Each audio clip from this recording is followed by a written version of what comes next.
তুমি কবর জল করো ওগো মোর প্রিয় নবী। আলহামদুলিল্লাহি রাব্বিল আলামিন ওয়াসসালাতু ওয়াসসালামু আলা সাইয়্যিদিল মুরসালিন আম্মা বা'দ ফাআউযু বিল্লাহি মিনাশ শাইতানির রাজীম বিসমিল্লাহির রহমানির রহিম। আসসালাতু ওয়াসসালামু আলাইকা ইয়া রাসূলাল্লাহ ওয়া আলা আলিকা ওয়া আসহাবিকা ইয়া হাবিবাল্লাহ। আসসালাতু ওয়াসসালামু আলাইকা ইয়া নবিয়াল্লাহ ওয়া আলা আলিকা ওয়া আসহাবিকা ইয়া নূরাল্লাহ। আল্লাহর নবী রাসূল পাক সাল্লাল্লাহু তাআলা আলাইহি ওয়াসাল্লাম ইরশাদ ফরমান, যে ব্যক্তি জুমার দিন আমার উপর ৮০ বার দুরূদ শরীফ পাঠ করবে তার ৮০ বছরের গুনাহ ক্ষমা হয়ে যাবে, মাফ হয়ে যাবে। আল্লাহ সুবহানাহু ওয়া তাআলার কতই না দয়া আমাদের উপর। আল্লাহ তাআলা আমাদেরকে কতই না দয়া করেছে। আল্লাহর প্যারা মাহবুব সাল্লাল্লাহু আলাইহি ওয়াসাল্লামের উপর দুরূদ শরীফ পাঠ করার বদৌলতে আল্লাহ পাক আমাদের গুনাহকে মাফ করে দেন, আল্লাহ পাক আমাদেরকে ক্ষমা করে দিবেন। আসুন আমরা নিয়ত করি আল্লাহ তাআলার সন্তুষ্টির জন্য, আল্লাহর প্যারা মাহবুব সাল্লাল্লাহু আলাইহি ওয়াসাল্লামের উপর নিজের গুনাহকে মাফ করানোর জন্য বেশি পরিমাণে আমরা দুরূদ শরীফ পাঠ করব। যদি আমরা করতে পারি তো ইনশাআল্লাহ তাআলা আমাদের কবর আমাদের জন্য জান্নাতের বাগান হতে পারে। আমাদের জন্য কবর হাসরপুর সিরাতে সরকার সাল্লাল্লাহু আলাইহি ওয়াসাল্লামের দয়া নসিব হবে। মুহাব্বত নিয়ে আসুন দুরূদ শরীফ পাঠ করি। সাল্লু আলাল হাবিব সাল্লাল্লাহু তাআলা আলা মুহাম্মদ সাল্লাল্লাহু তাআলা আলাইহি ওয়াসাল্লাম। প্রিয় প্রিয় ইসলামী ভাইরা, মাদানী চ্যানেলের দর্শক শ্রোতা, প্রতি সপ্তাহ নিয়ে আপনাদের নিকট হাজির হয়েছি মাদানী চ্যানেলের ধারাবাহিক অনুষ্ঠান কবরবাসীর ঘটনাবলী। আলহামদুলিল্লাহ, আল্লাহ পাক আমাদেরকে বানিয়েছে মুসলমান, আমাদেরকে আল্লাহর প্যারা মাহবুব সাল্লাল্লাহু আলাইহি ওয়াসাল্লাম শ্রেষ্ঠ নবীকে আমাদেরকে দান করেছেন। আমরা সৌভাগ্যবান, আমরা নবী পাক সাল্লাল্লাহু আলাইহি ওয়াসাল্লামের উম্মত হতে পেরেছি। অন্যান্য আম্বিয়া কিরাম আলাইহিম রিদওয়ানগণের উম্মতের হায়াতটা ছিল বেশি। হুজুর পাক সাল্লাল্লাহু আলাইহি ওয়াসাল্লামের উম্মতের হায়াতটা কম। তবে হ্যাঁ, হায়াত কম হতে পারে, সেজন্য আল্লাহ নবী সাল্লাল্লাহু আলাইহি ওয়াসাল্লাম অনেকবার আল্লাহ তাআলার দরবারে ফরিয়াদ করেছিল যে অমুক নবীর উম্মত ৫০০ বছর ১০০০ বছর তোমার ইবাদত করতে পেরেছে, সুযোগ পেয়েছে। আমার উম্মতের আয়ুর সংখ্যা কম, হায়াত এর যে সময়সীমা এটা কম। আল্লাহ তাআলা আল্লাহর প্যারা মাহবুব সাল্লাল্লাহু আলাইহি ওয়াসাল্লামকে এমন এমন নিয়ামত দ্বারা ধন্য করেছেন, যে নিয়ামত উম্মত পেয়েছে যদি একটু আমল করতে পারে, একটু বুঝতে পারে, তো এই অল্প সময়ের মধ্যে এর চাইতে বেশি সময় ধরে যারা ইবাদত করেছিল, ১০০ বছর ৫০০ ১০০০ বছর যাবৎ যারা হায়াত পেয়েছে, আল্লাহর ইবাদত করেছে, আর আল্লাহর প্যারা মাহবুব সাল্লাল্লাহু আলাইহি ওয়াসাল্লামকে আল্লাহ তাআলা একটা রাত, এমন একটা বিশেষত্ব মুহূর্ত, এমন এমন বিষয় দিয়ে বিশেষ নিয়ামত দ্বারা ধন্য করেছেন যে আমরা পেয়েছি আলহামদুলিল্লাহ, যার বদৌলতে আমরা পেয়ে যাই। এমন কিছু আমল রয়েছে যে আমল করার মাধ্যমে, যেটা আমরা আল্লাহ তাআলা আমাদের তাকদীরের মধ্যে রেখেছে, আমরা চাইলে আমাদের আমল দ্বারা সে মকাম পর্যন্ত পৌঁছাতে পারি না। এমন কিছু বিশেষ পদ্ধতি যদি আমরা অবলম্বন করতে পারি, যেটার বদৌলতে আমরা যেটা অর্জন করতে পারি না, আল্লাহ তাআলার পক্ষ থেকে সেটা আমাদের নসিব হয়ে যাবে। সে মকাম, সে উচ্চ স্থানে আমরা সমাসীন হতে পারবো।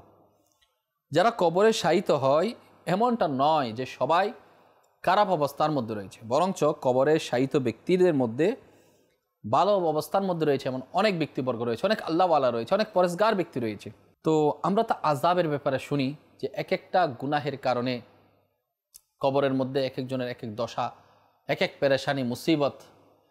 কবরবাসীদের মধ্যে অনেকেই কঠিন থেকে কঠিন পরিস্থিতির মধ্যে শিকার। আবার এমনও ব্যক্তিবর্গ রয়েছে যারা কবরে যাওয়ার পর কবরের মধ্যে আল্লাহ তাআলা তাদেরকে খুব ভালোই রেখেছেন। আসুন আমরা সে ধরনের ঘটনা শ্রবণ করি এবং সেখান থেকে আমরা কি মাদানী ফুল হাসিল করতে পারি সেটার দিকে আমরা অগ্রসর হই। আখিরাতের ব্যাপারটা আসলে খুবই জটিল, আর যাদের কমা হয়ে যায় তারা কতই না সৌভাগ্যবান।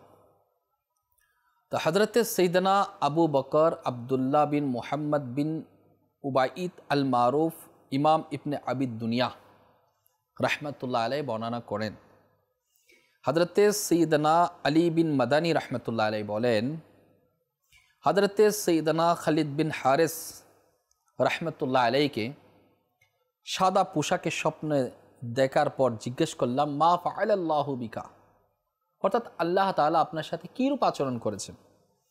তো তিনি জবাব দিলেন, যদিও আখিরাতের ব্যাপারগুলো খুবই ভয়াবহ জটিল, কিন্তু আল্লাহ তাআলা আমাকে ক্ষমা করে দিয়েছে, আল্লাহ আমাকে মাফ করে দিয়েছে।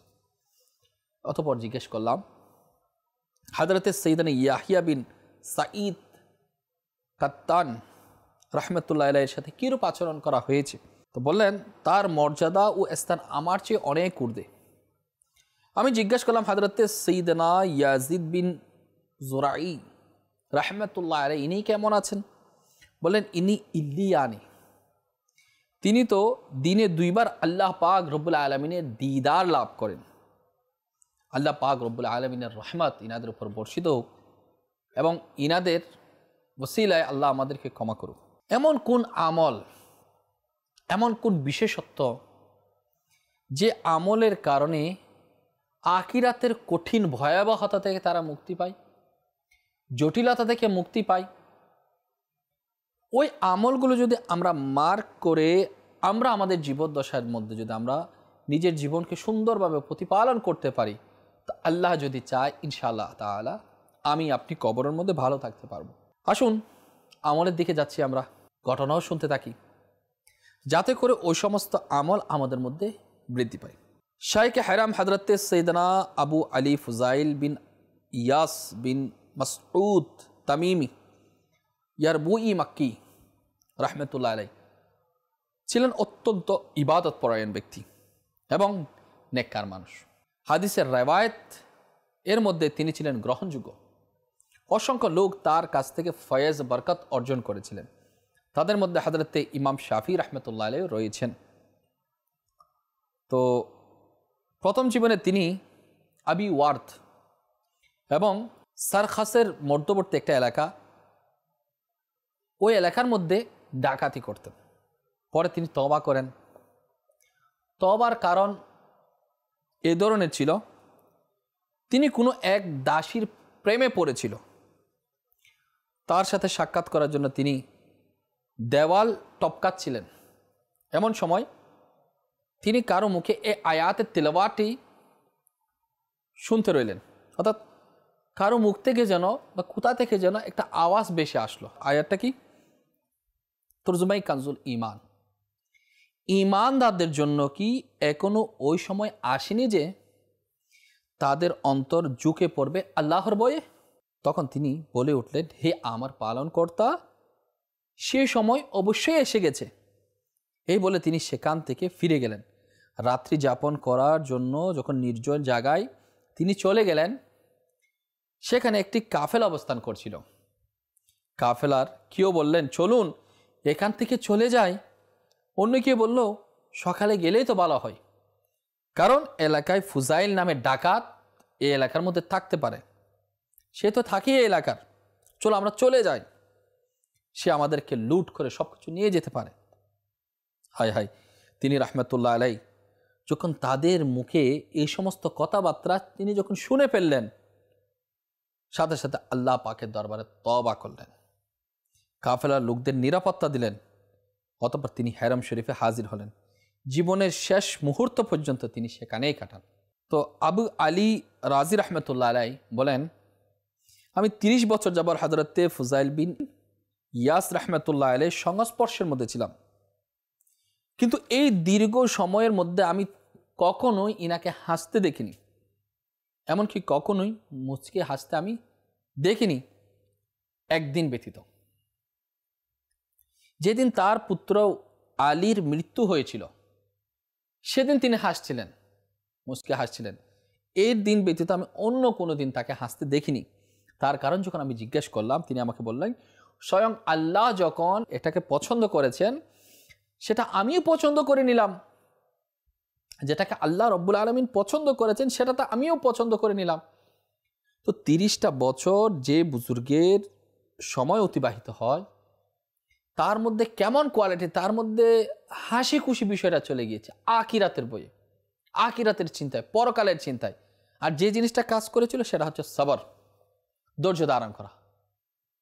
ছেলের মৃত্যু, আলীর মৃত্যু ঘটেছিল, অথচ আল্লাহ তাআলার সন্তুষ্টির জন্য ইনি আল্লাহ তাআলার সন্তুষ্টির উপর খুশি ছিলেন। আল্লাহ তাআলার পক্ষ থেকে হয়েছে, বেজার কেমনে হবে, বেজার কেমনে হয়, আহাজারি কেমনে করবে, আল্লাহ তাআলার হুকুমে হয়েছে, তো ওটার মধ্যে আল্লাহ তাআলার ফয়সালার মধ্যে খুশি ছিল। আজকে আমরা একটু যদি আমাদের ক্লান্ত বোধ হয়, মালের উপর যদি সমস্যা হয়, শরীরের উপর যখন সমস্যা হয়ে পড়ে, বিপদ আসে, মুসিবতের মধ্যে যখন আমরা গ্রেফতার হয়ে যাই, আল্লাহ পাকের দরবারে অভিযোগ পেশ করা হয়, নাউজুবিল্লাহ।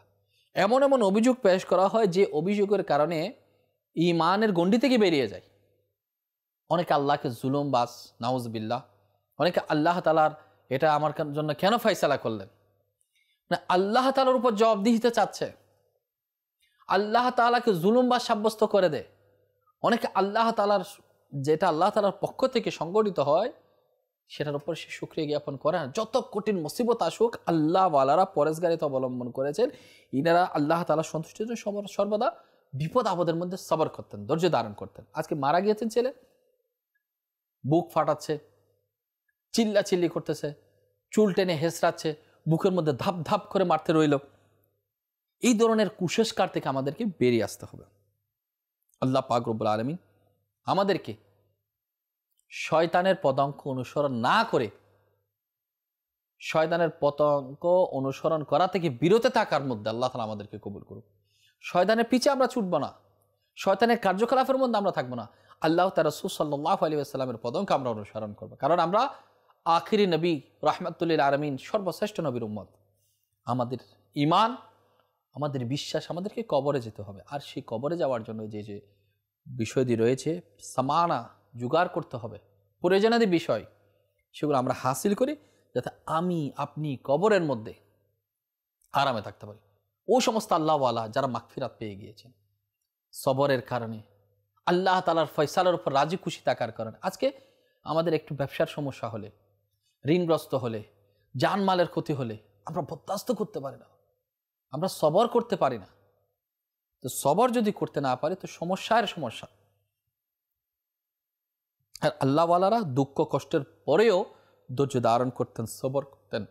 আর এই সবর এর মাধ্যমে কেমন ফজিলত কিতাবের মধ্যে আসছে, আল্লাহ তাআলা যখন কোনো মুসলমান তার কোনো বান্দাকে যখন চায় সে উচ্চ মাকামে অধিষ্ঠিত হোক, আমার ইবাদত রিয়াজতের মাধ্যমে আমি পারছি না, সম্ভব হচ্ছে না, বা কারো পক্ষে সেটা সম্ভব হচ্ছে না ওই উচ্চ মাকামে পৌঁছার জন্য, তখন আল্লাহ তাআলার পক্ষ থেকে আল্লাহ তাআলার বান্দার প্রতি কত দয়া করে যে ওই বান্দাকে আল্লাহ তাআলা বিভিন্ন বিপদ আপদ, মুসিবত, পেরেশানি আল্লাহ তাআলার পক্ষ থেকে আসা শুরু হয়ে যায়। আর যখন ওই আল্লাহর বান্দা সবর করে, মুসিবতের মধ্যে ধৈর্য ধারণ করে, তো আল্লাহ তাআলা এত বেশি খুশি হয়, আল্লাহ তাআলা এত বেশি রহম করে, যেটা সে ইবাদত রিয়াজতের মাধ্যমে পৌঁছানো সম্ভব ছিল না, তো মুসিবতের মধ্যে সে সবর করার কারণে আল্লাহ সুবহানাহু ওয়া তাআলা তাকে ওই উচ্চ মাকামের মধ্যে পৌঁছিয়ে দেয়। আর তার কবরের জিন্দেগি, আখিরাতের জিন্দেগি সুন্দর হয়ে যায়। অনেকে আখিরাতের মধ্যে হয়তো তার জন্য আযাব গজব রয়েছে, আমি আপনি সেটা বরদাস্ত করতে পারবো না। আমার আল্লাহ তাআলা আমাকে আপনাকে কত ভালোবাসে, আমরা একটুতে পেরেশানগ্রস্ত হয়ে পড়ি। পেরেশান হওয়াটা স্বাভাবিক, কিন্তু পেরেশানিগ্রস্ত হওয়ার পর আল্লাহ তাআলার শুকরিয়া জ্ঞাপন করতে হবে। সুখের সময়, দুঃখের সময়, মুসিবতের সময় সর্বদা আল্লাহ পাকের শুকরিয়া জ্ঞাপন করতে হবে। হতে পারে একজন মানুষ মুমূর্ষু অবস্থার মধ্যে কষ্ট পাচ্ছে, তার হয়তো দুনিয়ার মধ্যে ভুল ত্রুটি ছিল, কিংবা কবরের মধ্যে আযাব ছিল, আল্লাহ তাআলা ওই আযাব থেকে বাঁচিয়ে দিচ্ছে। দুনিয়ার পেরেশানির মাধ্যমে সে আখিরাতের মধ্যে পেরেশানগ্রস্ত হওয়া থেকে আল্লাহ তাআলা বাঁচিয়ে দিচ্ছে। হয়তো হাসরের ময়দানে তার জন্য কঠিন থেকে কঠিন দিন অপেক্ষারত রয়েছে, অপেক্ষা করছে। হয়তো তার দুনিয়ার এই যে ভালো আমলের কারণে হয়তো কোনো এক নেক আমল আল্লাহর দরবারে কবুল হয়েছে, যার ওসিলায় হয়তো আল্লাহ তাআলা তাকে দুনিয়ার মধ্যে শাস্তি দিয়ে দিচ্ছে বা তার গুনাহের মাগফিরাতের একটা সুযোগ দিয়ে দিচ্ছে, যাতে সে কবরের মধ্যে, হাসরে, পুলসিরাতে, মিজানে সে পার হয়ে যেতে পারে। আমাদের বুঝে আসে না। তা আমরা নিয়ত করি সর্বদা আল্লাহ পাক রব্বুল আলামিনের পক্ষ থেকে আসা নিয়ামত হোক, পেরেশান হোক, সর্বদা আল্লাহ পাকের আমরা শুকরিয়া জ্ঞাপন করব। আমি পেরেশান যদি বেশি পেরেশানগ্রস্ত হই, তো আমার পেরেশানির কারণে কি সেটা আমি মানুষকে দুঃখ বোঝাতে থাকি, পেরেশানি যদি আমি বলতে থাকি, তাহলে সমাধান হবে? কখনোই সমাধান হবে না, বরঞ্চ পেরেশানি বাড়তে থাকবে। তো আমরা সবর করি। সবরের মাধ্যমে অনেক বড় বড় আল্লাহওয়ালা শরাবি, আগে শরাবি ছিল, অনেক বড় বড় গুনাহের ফাঁদের মধ্যে ছিল, আল্লাহ তাআলার দরবারে হয়তো কোনো এক আমল কবুল হয়েছে, তওবা করে তারা আল্লাহ পাক রব্বুল আলামিনের দরবারে অনেক সম্মানিত হয়েছে। কিছু আমরা নসিহত আমরা শ্রবণ করি, যেটা আমাদের জন্য খুবই জরুরি। যে ব্যক্তি মানব জাতিকে চিনতে পেরেছে, সে ব্যক্তি সুখ শান্তি পেয়েছে। আল্লাহ পাক যখন কোনো বান্দাকে ভালোবাসেন, তখন তার দুঃখ কষ্ট বেড়ে যায়। আল্লাহ তাআলা যখন কোনো বান্দাকে ভালোবাসেন, তখন তার দুঃখ কষ্ট বেড়ে যায়। পক্ষান্তরে তিনি যখন কাউকে অপছন্দ করেন, তখন তার জন্য দুনিয়াটা প্রশস্ত হয়। অনেকে বলে সে তো দুনিয়াতে খুব আরামাইশে জিন্দেগি করে, তার তো কোনো মুসিবত নাই, পেরেশানি নাই, আর আমাদের ফ্যামিলির মধ্যে লেগেই আছে। ওই সমস্ত ইসলামী ভাই, ইসলামী বোনদেরকে আমি বলবো, টেনশন করার কোনো বিষয় না।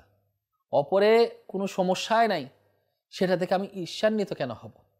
আল্লাহ তাআলার দরবার থেকে ফরিয়াদ করবো, আল্লাহ আমার জন্য যতটুকু দিয়েছে সেটার মধ্যে আমরা শুকরিয়া জ্ঞাপন করি। কারণ আল্লাহ যাকে অপছন্দ করেন, তার জন্য দুনিয়াকে প্রশস্ত করে দেন। দুনিয়ার মধ্যে এত আরাম, এত জিন্দেগি, আয়েশের জিন্দেগি, কোনো পেরেশানি নেই, কোনো মুসিবত নাই। সবর করার তো কোনো বিষয় নেই, পেরেশানি আসলে তো সবর করবে।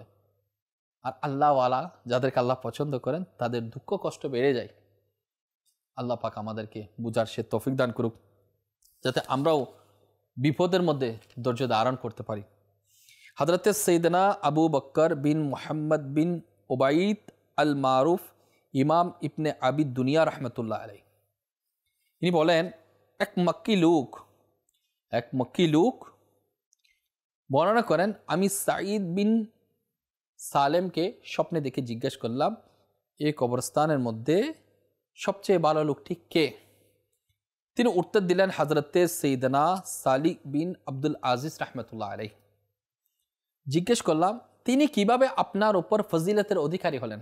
অর্থাৎ আপনার চাইতে কেন ফজিলত বেশি প্রাপ্ত হলেন ইনি? তিনি উত্তরে দিলেন, এই কারণে যে তার উপর যখন কোনো বিপদ আসত, তখন তিনি এর উপর ধৈর্য ধারণ করতেন, সবর করতেন। আমি পুনরায় জিজ্ঞেস করলাম, হযরতে সৈয়দনা ফুজাইল বিন ইয়াস রহমতুল্লাহ আলাইহি, এর কি খবর? বললেন, তাকে এমন পোশাক পরিধান করানো হয়েছে, যে পোশাকের এক প্রান্ত তথা কোণার সাথে সারা পৃথিবীর কোনো কিছুরই তুলনা হয় না। আল্লাহ পাক রব্বুল আলামিনের রহমত তাদের উপর বর্ষিত হোক এবং ইনাদের উসিলায় আল্লাহ পাক আমাদের ক্ষমা করুক। আমরা ওই সমস্ত বুজুর্গদের কথা শুনলাম, যে সমস্ত ব্যক্তিবর্গ, যে সমস্ত আল্লাহওয়ালা, যে সমস্ত মুত্তাকি, ওই সমস্ত পরেজগার ব্যক্তির একটা কোয়ালিটি ছিল, সেটা হচ্ছে কি? সবর করা। সেটা হচ্ছে কি? সবর করা। সেটা কি? সবর করা। সবর সবর সবর সবর করি, আমরা ধৈর্য ধারণ করি, ধৈর্য ধারণ করি। বিপদে আপদে, মুসিবতে, পেরেশানিতে, ঝগড়াক্রান্ত হলে সর্বদা জানের উপর হোক, মালের উপর হোক, পরিবারের উপর হোক, সবর করি। সবরের ফল মিঠা রয়েছে, মিষ্টি রয়েছে। কেমন মিষ্টি? এই সবর করার কারণে হতে পারে আপনার এই মুসিবতের মাধ্যমে কবরের মুসিবত থেকে আপনি বেঁচে যাচ্ছেন, আখিরাতের পেরেশানি থেকে আপনার বেঁচে যাচ্ছেন। এখানে তো পেরেশান হলে কেউ আমাকে সান্ত্বনা দেওয়ার জন্য রয়েছে, কোনো না কোনো ওয়েতে একদিন শেষ হবে, সমাপ্তি আছে। কেউ আমাকে সাপোর্ট দিল না, কোনো সমস্যা নেই। সাপোর্ট পাইলাম না, কি হলো? কোনো সাপোর্টই পেলাম না, কোনো সমস্যার সমাধানই হলো না। এক সময়তে ইন্তেকাল তো হতে হবে, এটা ফিনিশ আছে, লাস্ট আছে, একটা শেষ আছে। কিন্তু অনন্তকাল আখিরাতের মধ্যে আমাদেরকে যাতে থাকতে হবে, সে আখিরাতের উপর আমরা বিশ্বাস রেখেছি। আমাদের কি হবে? তো নিয়ত করি ইনশাআল্লাহ বিপদ আপদের মধ্যে ধৈর্য ধারণ করবো, ইনশাআল্লাহ আমাদের কবরের মধ্যে আমরা আরামে থাকবো। আল্লাহ পাক আমাদেরকে বিপদ আপদের মধ্যে সবর করার সে তৌফিক দান করুক। আর সে সবর শক্তি নেওয়ার জন্য আসুন দাওয়াত ইসলামী ওয়ালাদের সাথে আশিকানা রসুলদের সাথে নেকির দাওয়াতে সারা জায়গায় ইনশাআল্লাহ দেখব। আমাদের অনেক ভাই বরাত রয়েছে যারা আগে সবরে ছিল না, অধৈর্য ছিল, আজকে আলহামদুলিল্লাহ দাওয়াত ইসলামের প্রিয় মহলে এসে এমন সবরকারী হয়েছে, একটা নরমিয়তা তার মধ্যে আসছে আলহামদুলিল্লাহ, যে তাকে মনে হয় সে কোনোদিন তার মধ্যে রাগই নেই, কোনো পেরাশানির মধ্যে সে মুস্কি হাসে। আল্লাহ পাকের দয়া, আল্লাহ পাকের দয়া। আল্লাহ পাক আমাদেরকে এই দ্বীন ইসলামকে সুন্দরভাবে বোঝার সে তৌফিক দান করুক। আমিন বিজাহ নবী আমিন সাল্লাল্লাহু তাআলা আলাইহি ওয়াসাল্লাম। তুমি কবর জল করো ওগো মোর প্রিয়